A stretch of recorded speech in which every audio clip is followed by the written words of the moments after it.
Uncle Toby's has been around for more than 100 years and it's an iconic brand with a long and vibrant history.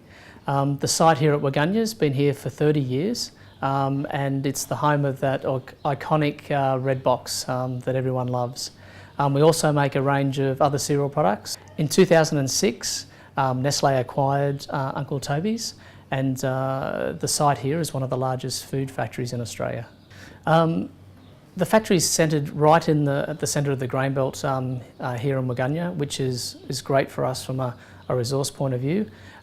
We look to source as much of our oats as we can from the local area, and in 2010 around 50% of our oats will come from within 100 kilometres of the factory.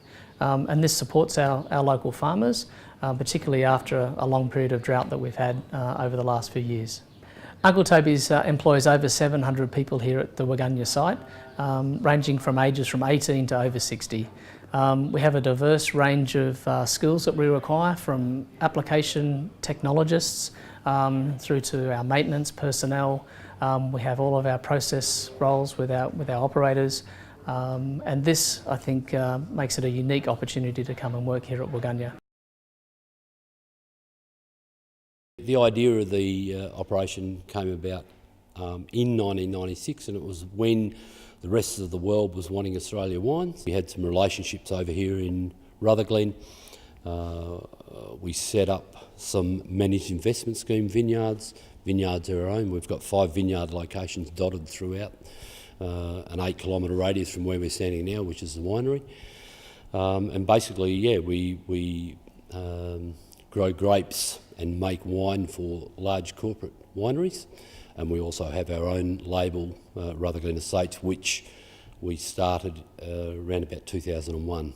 You know, the ultimate reasoning for whatever I do when I wake up in the morning, and that is ultimately to sell Rutherglen Estates wine, build our brand so that we're recognisable, not only within the region, within Victoria, within Australia, but within the world. Being involved with Murray now is just another add-on to our business to help promote that brand. And to also, I believe Murray now are doing a great job in promoting businesses to not only Australia but to worldwide, and giving assistance to businesses. So I'll always get involved with people that are progressive. We think that we're progressive within this region, and we just like to be a part of that going forward. We've been in business here for 36 years. My father started the company, and we're based in Finley, New South Wales. We mainly specialise in bulk commodities, and we transport those to major ports around Australia and also do a lot of work locally in the region. We also have a fertiliser business in Berrigan, and that's specialises in selling fertiliser to the local farmers. We have 25 trucks, which consists of a combination of B-doubles and road trains, and we have 50 employees.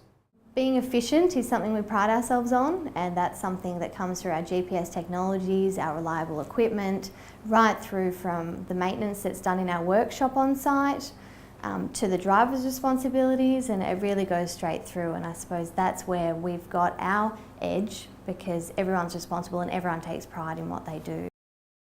Warrnambool Pastoral Company, it's a family-owned business. We grow crops, wheat and canola, and we have a beef enterprise as well as a wool and lamb enterprise.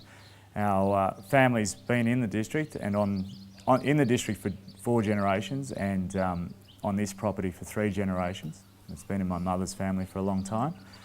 And the benefits of being in this district, well, it's got the beauty of being far enough out of a major centre that you get to operate a business without the hassle of having everyone on your doorstep, but it's also nice that it's close enough to a major centre that we can get good support, such as our accountant, and there's good facilities there with education and health and what have you, and we're only 3.5 hours from Melbourne. There's a good airport close by, so I do a lot of work in Sydney, and quite often I'll do a day's work in Sydney and be back here of an evening, and I don't miss out on anything, yet I don't have the cost of living that a lot of my peers that I went to university with have in Sydney. So I find that really useful, and And with the advent of the internet and what have you, there's nothing that I can't do here that my peers do elsewhere in the major centres. We started at Bandiana, been there about 17 years ago I guess now, and saw the opportunity here, the rail line, the sunk capital that was already here, connections onto the main line and all the signalling, so it sort of made sense that this would be a good place to relocate onto the main line, because that was the big disadvantage at Bandiana. You had to shunt quite a considerable distance out to Bandiana, and that all added cost. So in the finish this just made sense with the sunk capital that was already here and the cooperation we had from the council, etc. This was the place to be. Yeah. Well, one of the things we wanted to do was to make it a business park as well, because it was going to be commercially difficult just as a rail hub, just unloading containers off trains or loading trucks. So that's why we did the pads at the back here, so as a commercial development that can use rail, particularly for import-export work. They can locate here right on the rail, and all that reduces the cost then, being able to ship it by rail straight onto the port. We want to see some of the road operators use the hub, and so the hub here actually doesn't run trucks. We think there's enough companies here, particularly family type businesses running trucks here. We don't need to run trucks, we don't need to compete in that space. So we'll be in true sense an independent or common user hub where people can come here and be confident that they're not competing or they're not buying services off their competitor. And I think that's, we need to encourage road to come and be a user on rail, and I think that's a big opportunity, along with grain and hay and the traditional, you know, agricultural type products that potentially we can do here. So plastics, of course, that CRT do, that'll remain. Mars are our, obviously, a very key customer for the hub here, and have supported us extremely well. So that's the future growth. Yeah. Geelong Leather, the company, has got four manufacturing plants. One of them is based in Culcairn. We have one in Melbourne, Adelaide and Forbes. Geelong Leather, the Culcairn plant, is a wet blue processing plant where we specialise in manufacturing leather for customers that buy for footwear, clothing, wallets and footballs. Yes, we export a lot to China, Korea, Bangladesh and India.